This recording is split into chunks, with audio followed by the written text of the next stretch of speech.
Hello friends, welcome to LGR study. LGR study में आप सभी का स्वागत है। दोस्तों, आज के इस वीडियो में हम लोग पाटलिपुत्र वैभवम पढ़ने वाले हैं, जो कि आपके पाठ्य पुस्तक का दूसरा पाठ है। ठीक है, इससे पहले के वीडियो में हम लोग पहला पाठ मंगलम पढ़ चुके हैं। यदि आपने अभी तक उस वीडियो को नहीं देखा है तो ज़रूर देख लीजिए, काफ़ी महत्वपूर्ण है। फिलहाल चलिए हम लोग चलते हैं दूसरे चैप्टर की ओर, जिसका नाम है पाटलिपुत्र वैभवम। दोस्तों, आपको बता दें कि पाटलिपुत्र वैभवम जो हम लोग पढ़ेंगे उसमें पटना के 2500 वर्षों का इतिहास पढ़ेंगे। ठीक है, पटना का जो इतिहास है कितना पुराना है? 2500 वर्ष। 2500 वर्ष पुराना इतिहास है पटना का।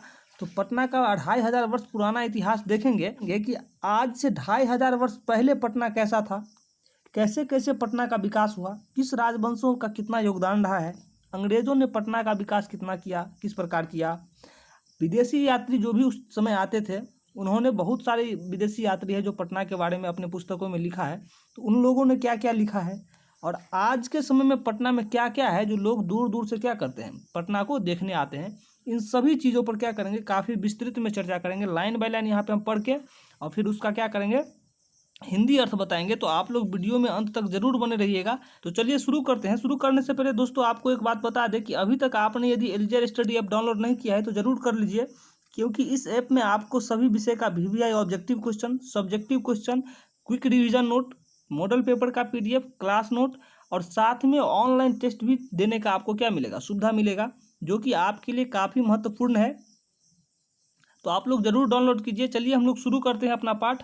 और यहाँ पे जैसा कि आप देख रहे हैं कि द्वितीय पाठ का मतलब हो गया कि दूसरा अध्याय। ठीक है, पहला अध्याय कौन था? मंगलम। और यहाँ पे है दूसरा अध्याय। नाम यहाँ पे देखिए आपका दूसरा अध्याय का है पाटलिपुत्र वैभवम। यदि इसको हम दो भागों में बांटे तो पहला आ गया पाटलिपुत्र और दूसरा वैभवम, यानी कि हम लोग पाटलिपुत्र का वैभव देखने वाले हैं। पाटलिपुत्र का जो इतिहास है दोस्तों, उसमें क्या क्या यहाँ पे दर्शाया गया है, उन सभी चीज़ों को हम लोग क्या करेंगे, देखेंगे। चलिए यहाँ पे लाइन बाय लाइन पढ़ते हैं और फिर आपको बताते हैं कि उसका हिंदी क्या होगा। आपके पास भी यदि पुस्तक हो तो देखने का प्रयास कीजिए, और यदि पुस्तक नहीं है तो आप क्या कीजिए, मोबाइल पे ही कंसंट्रेट होकर देखने का प्रयास करेंगे। ठीक है, यहाँ पे देखिए लिखा है कि बिहार राज्यस्य राजधानी नगरम पाटलिपुत्रम सर्वेषु कालेषु महोत्यम धार्यत।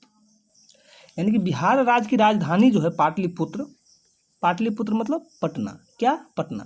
तो बिहार राज्य की जो राजधानी है पाटलिपुत्र, वो सभी कालों में क्या रखा है, सर्वेषु कालेषु, यानी कि सभी कालों में इसका एक अलग महत्व रहा है, अपने आप में एक अलग महत्व धारण करके रखा है। ठीक है, यहाँ पे लिखा है कि अस्य इतिहास सार्धशः द्वय वर्ष परिमितः वर्तते, यानी कि इसका जो इतिहास है किसका, पाटलिपुत्र का, पटना का, वो 2500 वर्ष पुराना इतिहास है। अब यहाँ पे देखिए आगे लिखा गया है कि अत्र धार्मिक क्षेत्रम, राजनीतिक क्षेत्रम, उद्योग क्षेत्रम च विशेषेण ध्यानाकर्षकम, यानी कि यहाँ का, कहाँ, पाटलिपुत्र का धार्मिक क्षेत्र, राजनीतिक क्षेत्र और उद्योग क्षेत्र क्या है, विशेष आकर्षण का केंद्र है। सभी कालों में इन सभी चीज़ों में क्या रहा है, अपने आप में एक अलग महत्व धारण किए रहा है पाटलिपुत्र, चाहे वो धार्मिक क्षेत्र हो, राजनीतिक क्षेत्र हो, उद्योग क्षेत्र हो, सभी क्या रहा है, ध्यान आकर्षण का एक केंद्र है। देखिए यहाँ पे अगला दिया गया है कि वैदेशिका यात्री न, यानी कि विदेशी यात्री, मेगास्थनी फाह्यान ह्वेनसांग इत्सिंग प्रभृत्य पाटलिपुत्रस्य वर्णन स्वस्व स्मरण ग्रंथेषु चक्रु। जो भी विदेशी यात्री थे, मेगास्थनीज हो, फाह्यान हो, ह्वेनसांग हो, इत्सिंग प्रभृति वगैरह, ये सब क्या किए थे, पाटलिपुत्र का वर्णन अपने अपने ग्रंथों में, अपने अपने स्मरण ग्रंथों में किया है। ठीक है, और इस पाठ में हम आपको ये भी बताएंगे कि कौन विदेशी यात्री ने पाटलिपुत्र के बारे में क्या कहा है, क्या अपने स्मरण ग्रंथ में लिखा है। ठीक है, इन सब चीज़ों पर भी आगे चर्चा किया गया। ये तो आपका सारांश है, तो पढ़ लेते हैं वैसे हम लोग। ठीक है, यहाँ पे आगे लिखा गया कि पाठ्य अस्मिन् पाटलिपुत्र वैभवस्य सामान्य परिचयो वर्तते। इस पाठ में, किस पाठ में, पाटलिपुत्र वैभव में पाटलिपुत्र के वैभव का सामान्य परिचय दिया गया है। क्या किया गया है, सामान्य परिचय यहाँ पे दिया गया है। अब देखिए यहाँ पे आप जैसा कि देख रहे होंगे चित्र में, अब देख करके कमेंट कीजिए कि यह किस चीज़ का चित्र है। ठीक है, ये जो है आपका गोलघर है। क्या है? गोलघर पटना का गोलघर प्रसिद्ध है, ये आप सब लोग जानते ही हैं। ठीक है, यहाँ पे लिखा गया है कि प्राचीनेषु भारतीयेषु नगरेषु नयतम पाटलिपुत्रम अनुगंगम वस्य द्विचित्रम महानगरम भूव। प्राचीन भारतीय नगरों में पाटलिपुत्र जो है गंगा नदी के किनारे बसा हुआ एक महानगर हुआ। ठीक है, आगे यहाँ पे है कि तद विषये दामोदर गुप्तो नाम कवि कुटनीम ताख्य काव्य कथ्यति, इसके विषय में, किसके विषय में, पाटलिपुत्र के विषय में दामोदर गुप्त नाम के कवि अपने पुस्तक कुटनीमताख्य में कहते हैं, अस्ति मही तिलकम सरस्वती कुलगिरहम महानगरम नामना पाटलिपुत्रम परिभूत पुरंदरम स्थानम। इस लाइन के सहारे अब दामोदर गुप्त जी ये कहना चाहते हैं कि पृथ्वी पर पाटलिपुत्र नामक नगर जो है शिक्षा एवं वैभव की दृष्टि से अति गौरवशाली है। क्या है? अति गौरवशाली है और यह इंद्रलोक के समान है। किसके समान? इंद्रलोक के समान है। ठीक है, आगे यहाँ पे देखिए, आगे यहाँ पे लिखा गया है कि इतिहासे सूर्यते यत गंगाया तीरे बुद्ध काले पाटली ग्राम स्थित आसित। जब इतिहास आप पढ़ेंगे पटना का तो उसमें आपको मिलेगा कि बुद्ध काल में गंगा नदी के किनारे पाटली ग्राम अवस्थित था। क्या था? पाटली ग्राम। उस समय पटना का नाम पटना या फिर पाटलिपुत्र नहीं था, उस समय बुद्ध काल में क्या था? पाटली ग्राम था। आपसे ऑब्जेक्टिव में यह प्रश्न पूछा भी जाता है, बुद्ध काल में पटना का नाम क्या था? तो पाटली ग्राम था। ठीक है, और देखिए आगे लिखा गया है, तेन कथितम आसित यद ग्रामोयम महानगरम भविष्यति किंतु कलहस्य अग्निदाहस्य जलपुरस्य च भयात सर्वदा क्रांतम भविष्यति। यानी कि यह जो गांव है, ग्राम है, वो भविष्य में क्या होगा? महानगर बनेगा। क्या बनेगा? महानगर होगा, किंतु हमेशा क्या होगा? कलह। कलह मतलब लड़ाई झगड़ा। ठीक है, कलह, अग्निदाहस्य, जलपुरस्य, जलपुरस्य मतलब बाढ़, इस सब से हमेशा क्या रहेगा? इस घिरा रहेगा, इस हमेशा यहाँ पे इन सब चीज़ों का भय बना रहेगा। फिर यहाँ पे आगे लिखा है कि कालांतरन पाटली ग्राम पाटलिपुत्र मिति कथ्यति। और कालांतर में क्या हुआ? वही पाटली ग्राम पाटलिपुत्र के नाम से प्रसिद्ध हुआ। क्या हुआ? पाटलिपुत्र के नाम से प्रसिद्ध हुआ।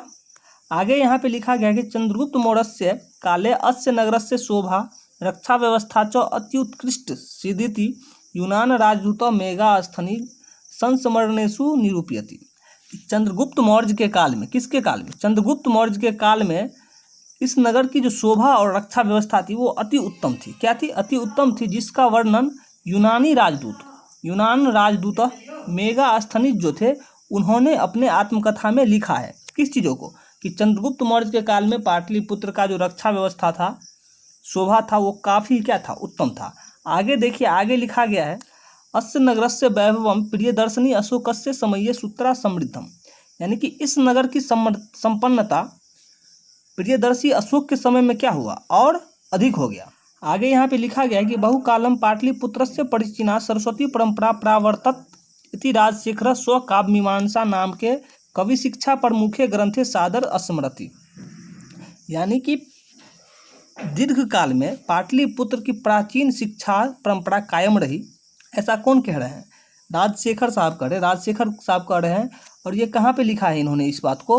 तो वो काव्य मीमांसा नाम के अपने पुस्तक में क्या किया है? इस चीज़ को संस्मरण किया है कि दीर्घ काल में पाटलिपुत्र की प्राचीन शिक्षा परंपरा जो थी वो एकदम से कायम रही थी।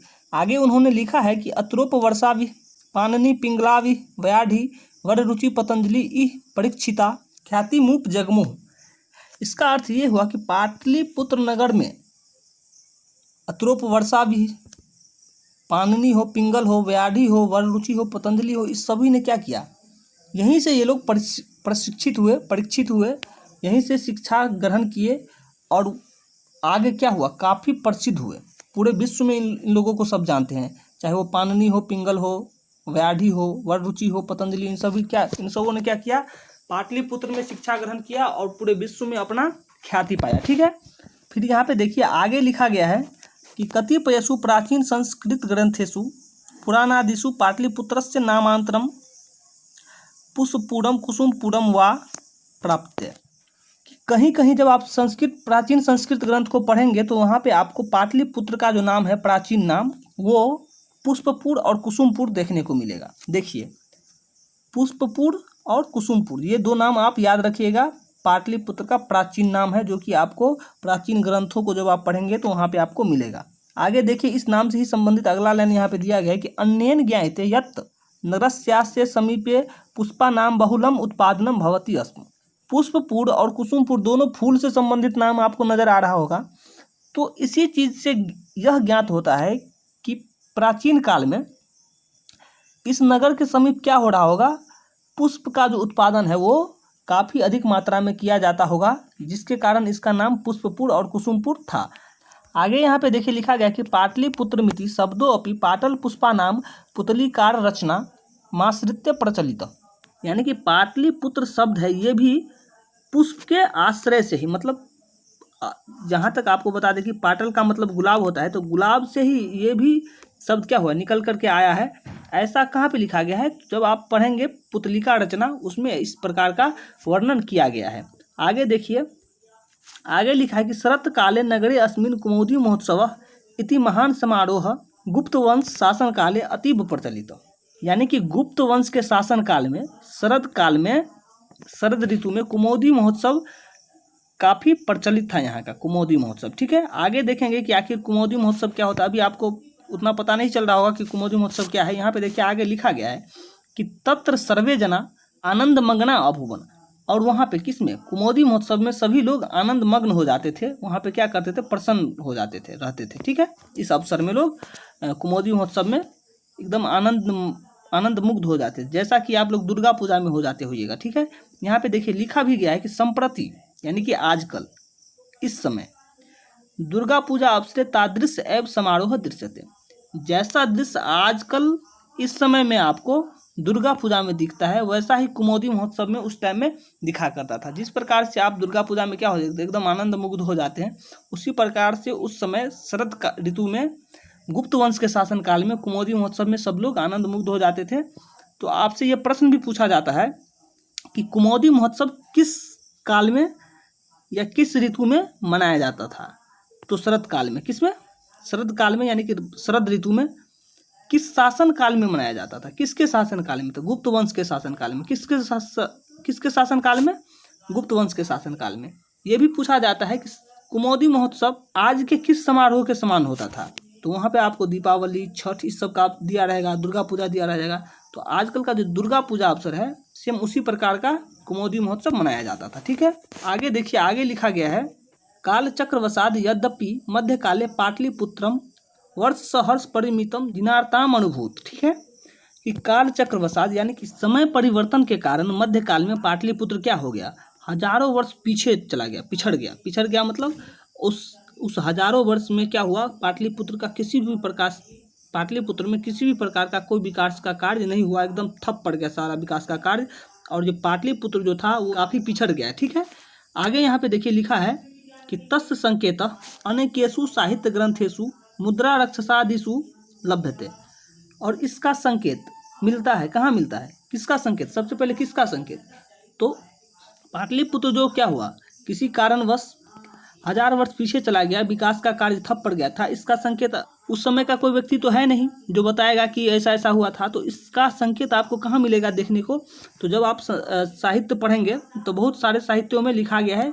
यहाँ पे एक नाम भी दिया गया है मुद्रा राक्षस, जब उसको भी आप पढ़ेंगे मुद्रा राक्षस में भी यह चीज़ मिलता है कि मध्यकाल में एक ऐसा समय आया जिसमें हजार वर्षों तक क्या हुआ, पाटलिपुत्र में किसी भी प्रकार का कोई विकास का कार्य हुआ ही नहीं, एकदम से विकास का कार्य ठप पड़ गया और पाटलिपुत्र काफ़ी क्या हो गया, गर्त में चला जा रहा था, पतन की ओर बढ़ रहा था। फिर यहाँ पे आगे लिखा है कि मुगल वंश काले अस्य नगरस्य समुद्धारो जाता, यानी कि जब पतन में था तो फिर मुगल वंश का शासन जब आया तो उस समय इसका फिर क्या हुआ, थोड़ा सा इसमें सुधार आया और कुछ विकास मुगल वंश के शासनकाल में इसका हुआ। फिर आगे लिखा है कि आंग्ल शासन काले पाटलिपुत्र से सूत्रास विकासो जाता। और उसके बाद जब अंग्रेजों का शासन आया तो पाटलिपुत्र का क्या हुआ, एकदम संपूर्ण रूप से विकास हुआ, काफ़ी विकास हुआ। किसके शासनकाल में, अंग्रेज के शासनकाल में। फिर आगे देखिए यहाँ पे लिखा है, आगे यहाँ पे लिखा गया है कि नगर मिंदम मध्यकाले एवं पटनेति नामना प्रसिद्धम गात। नगर मिंदम यानी कि नगर मिंदम मध्यकाले एवं पटनेति नामना प्रसिद्धम गात। यह जो नगर है वो मध्यकाल में ही पटना के नाम से प्रसिद्ध हुआ। अयम शब्द कौन सा, पटना शब्द, अयम शब्द पटनमिति शब्दात निर्गत। पतनमिति क्या, पतनमिति। आपको अभी हम बताए थे कि हजार वर्षों तक ऐसा क्या हुआ, किसी कारणवश पटना का विकास रुक गया जिसके कारण वो पतन में जा रहा था, पतन की ओर बढ़ रहा था। तो इसी पतन शब्द से पटना का क्या हुआ, नामाकरण हुआ, पतन से पटना बना। ठीक है, और ये नाम जो है मध्यकाल में ही प्रसिद्ध हो चुका था। किसका नाम, पाटलिपुत्र का नाम पटना मध्यकाल में ही प्रसिद्ध हो चुका था। ठीक है, यहाँ पे फिर आगे लिखा है कि नगरस्य पालिका देवी पटन देवी यद्यपि पूज्यते, और नगर की जो पालिका देवी है पटन देवी के नाम से आज भी पूजी जाती है। क्या है? आज भी पूजी जाती है। फिर यहाँ पे देखिए आगे लिखा गया है कि संप्रति पाटलिपुत्रम पटना नाम नगरम अति विशालम वर्तते बिहारस्य राजधानी च आसीत्, और संप्रति यानी कि आज इस समय में पाटलिपुत्र अर्थात पटना, ठीक है, पटना नगर है और काफ़ी विशाल है, साथ ही साथ बिहार की राजधानी भी है। क्या है? बिहार की राजधानी भी है। आगे लिखा है कि अनुदिनम नगरस्य विस्तारः भवति, और दिनों दिन इस नगर का विस्तार ही हो रहा है, इसका विकास ही हो रहा है। ठीक है, आगे लिखा है कि अस्य उत्तरस्याम दिशि गंगा नदी प्रवहति, इसके उत्तर दिशा में गंगा नदी बहती है। किसके उत्तर दिशा में? पटना के उत्तर दिशा में गंगा नदी बहती है। और ये प्रश्न जो है कितना बार पूछा है आपको बता ही नहीं सकते। आप जब भी क्वेश्चन बैंक पलटेंगे तो आपको ये प्रश्न जरूर मिलेगा कि गंगा नदी पटना के किस दिशा में बहती है, तो उत्तर दिशा में बहती है। किस दिशा में बहती है? उत्तर दिशा में। आगे लिखा है कि तस्या उपरि गांधीर सेतु नाम एशिया महादेशस्य दीर्घतम सेतु किंच रेलयान सेतुरपि निर्माणो वर्तते। तस्य उपरि यानी कि उसके ऊपर, किसके ऊपर? गंगा नदी के ऊपर एशिया महादेश से दीर्घतम सेतु, एशिया महादेश का सबसे बड़ा सेतु बना हुआ है, और रेलयान सेतु अपनी निर्मीयमानो वर्तते, और रेलयान भी क्या है? निर्माणाधीन है, बन रहा है। तो आपसे ये भी पूछा जाएगा कि गांधी सेतु किस नदी के ऊपर बनाया गया है, तो गंगा नदी के ऊपर। ठीक है, ये भी बहुत बार प्रश्न पूछा जाता है कि एशिया महादेश का सबसे दीर्घतम सेतु कौन है, सबसे लंबा सेतु कौन है, तो आपका जो उत्तर होगा वो होगा गांधी सेतु। क्या है? गांधी सेतु। और किस नदी के ऊपर बना है, तो गंगा नदी के ऊपर बना है। आगे देखिए, आगे लिखा है कि नगरे अस्मिन उत्कृष्ट संग्रहालय उच्च न्यायालय सचिवालय गोलगृहम तारामंडलम जीविकोद्यानम मौर्यकालिका अवशेष महावीर मंदिरम इत्यादि दर्शनीय सन्ति।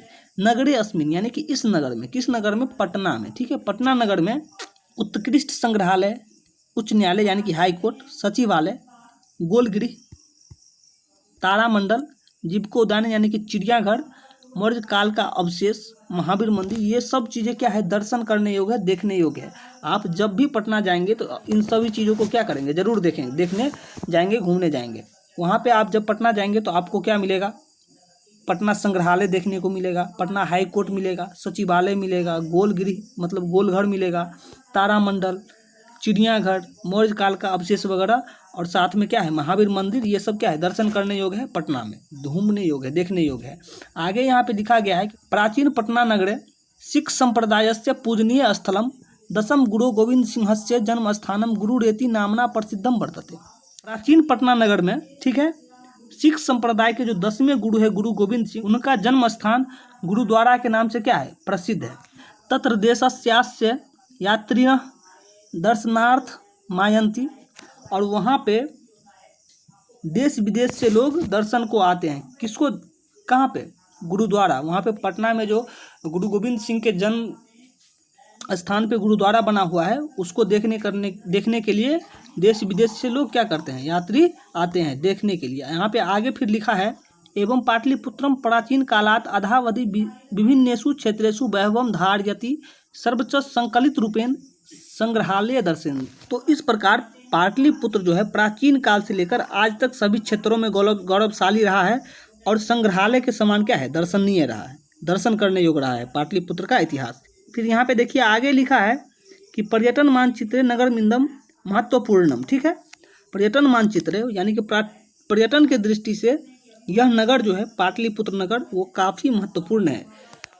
तो आज आप लोगों ने देखा पटना के 2500 वर्षों का इतिहास किस प्रकार से एक पाटली ग्राम से शुरू होकर के फिर पाटलिपुत्र बना, फिर पटना बना, और पटना में क्या सब दर्शन योग्य है, क्या सब देखने के योग्य है, कौन कौन से विदेशी यात्रियों ने पटना के बारे में क्या कहा, इन सभी चीज़ों को हम लोगों ने देखा। उम्मीद है कि आपको यह वीडियो पसंद आई होगी। यदि आपको यह वीडियो पसंद आई हो, तो वीडियो को लाइक करके दोस्तों में शेयर जरूर कर दीजिएगा। और अभी तक आपने यदि एलजीआर स्टडी यूट्यूब चैनल को सब्सक्राइब नहीं किया है तो सब्सक्राइब करके बेल आइकन प्रेस कर लीजिएगा, इससे होगा ये कि जब मैं अगला वीडियो डालूंगा तो उसका नोटिफिकेशन सबसे पहले आप तक पहुंच जाएगा। चलिए आज के लिए इतना ही, फिर मिलते हैं अगले वीडियो में। तब तक अपना ध्यान रखिए और एलजीआर स्टडी देखते रहिए।